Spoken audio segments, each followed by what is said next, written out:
Next step is to invert your hitch receiver because you need it inverted.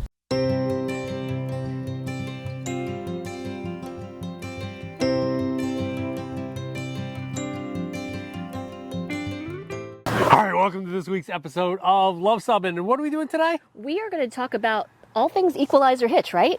Yes. You know, we've got some videos previously on how to set up your Equal-i-zer hitch, how to fine tune it, and of course we also were able to tour the Equal-i-zer factory in Utah. So if you haven't checked out some of those videos, we'll leave a link in the description below for all of our Equal-i-zer hitch. Right. But while we were at the factory, we got some nice tips about maintenance of your Equal-i-zer hitch as well. And we're going to show you how we do it and kind of go from there. Right. All right, let's talk hitches. Let's start our maintenance of the Equal-i-zer hitch system with how the hitch is stored when it's not being used. And I've got a whole video on how I put this box together, and you can check that out up here.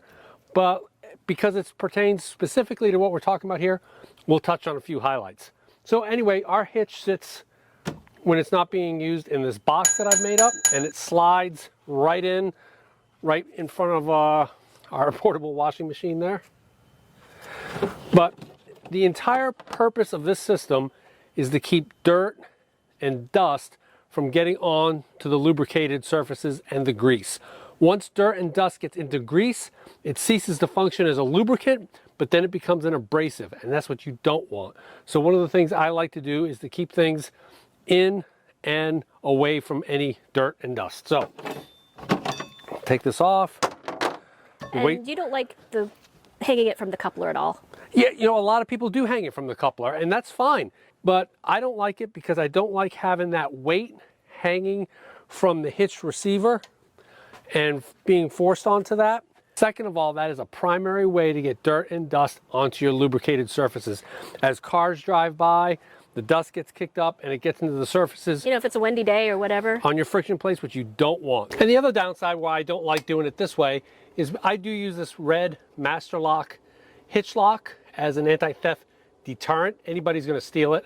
I use this because it's red. It looks red. It looks like I'm trying to keep it from being stolen. Very noticeable if at a distance. Yeah, and any thief who wants a trailer is a professional, is going to pick a lock, whether it's a Proven Industries or this, they're going to pick it. But this just seems like it'd make it a heck of a lot easier for someone just to, I mean, this way the thief doesn't even have to bring a hitch ball. Right, you're just handing your trailer on a platter. He can just sit there and lift this thing right up, load it in, Yep. off he goes. So that's just another reason why I don't like this particular method. But if you do, that's cool. All right, so we've got our bars here. And the hitch is stored in the box. The only downside, like I say, is that you do have to lift the hitch out, but you know, that gives the guns kind of a workout there. Plus you have a nice handle. And the handle is great. The handle is sold by an individual at the International Airstream Rally, but if you don't have one from there, I made one out of a muffler hanger. And you can see how handy this muffler hanger is with the rope tied around it. You just put it into the hole there, and when you're ready to remove your hitch from the receiver, you just kind of take it, pull it right out like that. You notice that I always keep, as soon as it is decoupled, the dust boot goes onto the ball. We'll talk a little bit later, but one of the things I'm a huge fan of is lubricating the ball. Hey, whenever you have two surfaces, metal surfaces coming together like that, I think lubrication is an important part. So let's take a look at some of the specifics that are here that I keep in my thing. I do keep my grease in this tub with an applicator. And you keep it covered. And I keep it covered, and the applicator is just like a little paint, you know, a paint sponge. This is high temperature bearing grease is what I use. I have a spare applicator. I have the wrenches that I'll show you when we're going through and doing our pre-departure checklist. I do maintain extra Equal-i-zer hitch pins, just in case I were to ever lose one. I would have an extra to go onto my arms there. I also have a variety of different sockets specifically designed for the hitch itself. So all of those come together there. And they just store in your box. Yes, and I also keep my torque wrench, and we'll see how that pertains. And of course it's loose. You never store a torque wrench with the tension on the spring inside. So let's talk about a little bit about the regular maintenance, specifically the lubrication of the Equal-i-zer hitch. You know, some of these hitches are known for making noises. People say that they're noisy. One of the main reasons is improper or infrequent lubrication. If you look at the Equal-i-zer manual, it says to lubricate before every trip. How many of us lubricate before every trip? Not me. I don't even do it. When I was talking to the head of engineering out at Equal-i-zer, he implied he probably doesn't do it every time, but he does it almost every time. So it's definitely something you want to keep on top of. And certainly if your hitch is groaning and making noise, you've gone well beyond the time you need to lubricate your hitch. I find lubricating the hitch is best if you put it into the receiver, because what that allows you to do is, these are one of the surfaces you'll want to lubricate here, one of the friction plates, and then you can take it out, spin it around, put it in, and then go ahead and lubricate these friction surfaces as well. The first step in any lubrication operation is to ensure that you remove the old grease. You never want to put new grease on top of old grease. Again, that old grease probably contains some type of contaminants. So the first step we're going to do is go ahead and remove all of this old grease. I do use some aerosol parts cleaner that I keep in my lubrication bin. And yeah, let's go ahead and do that.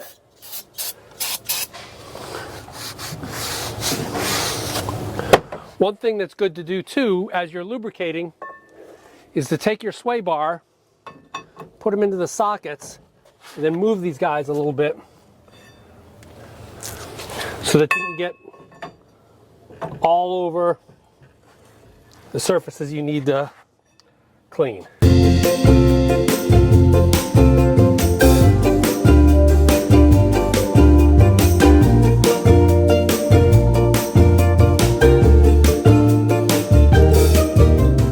So you're just flipping it over so you can clean the ball hitch. Yes.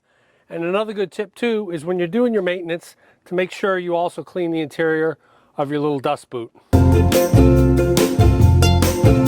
right, let's go ahead and hit the ball.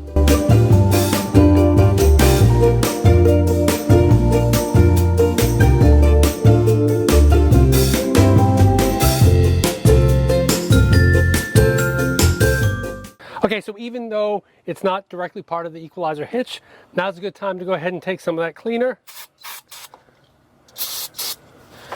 and go ahead and get some of that old grease out of your receiver. This also helps this operate a lot more easily. This is on our spring maintenance checklist. You can check out all of our checklists at www.luvsubbin.com/checklists. That'll also be in the link in the description. We have spring maintenance, winterization, everything you might need. Okay, now we're going to go ahead and start lubricating our system. We'll start with the arms. Bring those out all the way. Grab our bearing grease. Go ahead and give them a nice coating of lubricant. Just the top or the sides too? Not the sides, but when we flip it, we'll do the other side. And I like to work it in a little bit there. Also getting the bottom here a little bit so that can get worked in.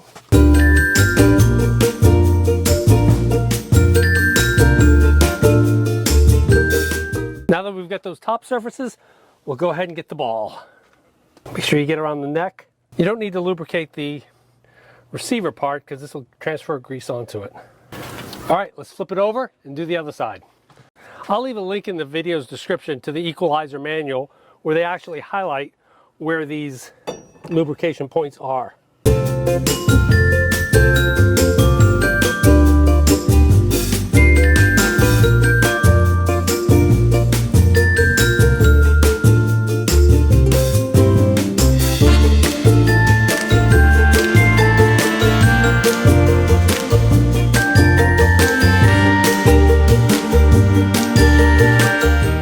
And then we'll go ahead and pick up any excess.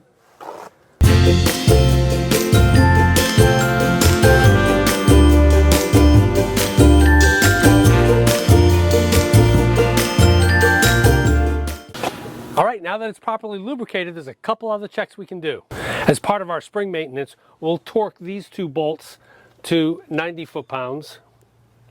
But one of the things I look at every time with the checklist is something called the set angle bolt, and to make sure it's set properly. And this is the set angle bolt here. And you want to make sure up top it's firm hard up against that shank right there. So we're going to go ahead and make sure it's tight up against the shank, which it is. And that's a visual check we'll do when we're going to hitch up to make sure that that's right up against it.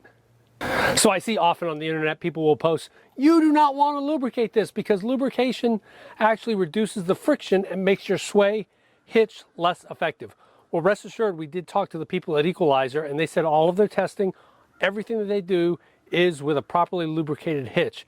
And as per their manual, the points that we just lubricated are what should be lubricated for a properly functioning hitch. Now there is one place you should never lubricate, and that is at the point where the sway bar, anti-sway bar attaches to the L bracket. Okay? That's the L bracket right there. Right, so where, that's actually the other one. We'll be technically accurate here. This will come in like this as it's attached. And these forces here provide a lot of the anti-sway. Now I do have the plastic pad that Equal-i-zer manufactures to reduce the noise just a little bit.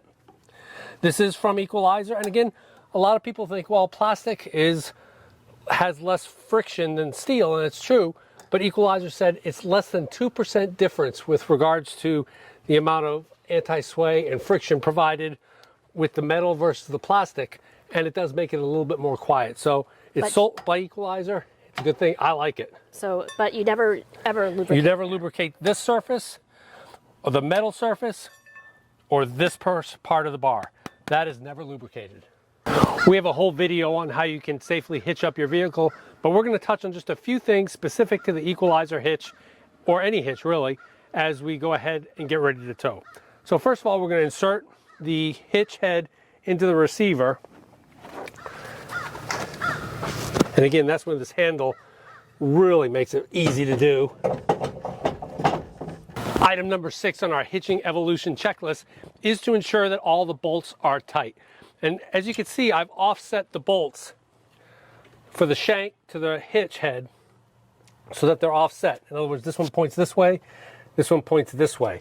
And the reason I do that is to make it easier to be able to come in, check to make sure the bolts are just tight. I'm not torquing them. I torqued them when I installed them.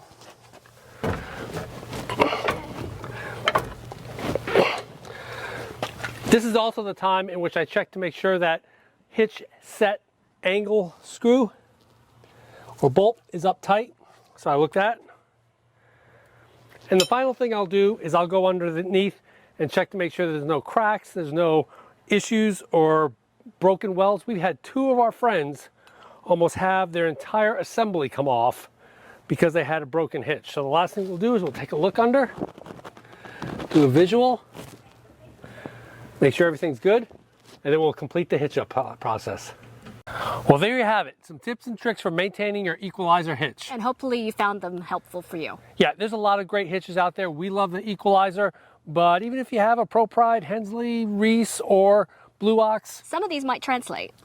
So if you like this video, give us a big thumbs up. And if you think we've earned a subscription, click to subscribe. And comment below if you've done any of these maintenance tips to your own hitch. Or if you learned something, because we come out with RV and Airstream related videos just like this one every Tuesday. Thanks for watching.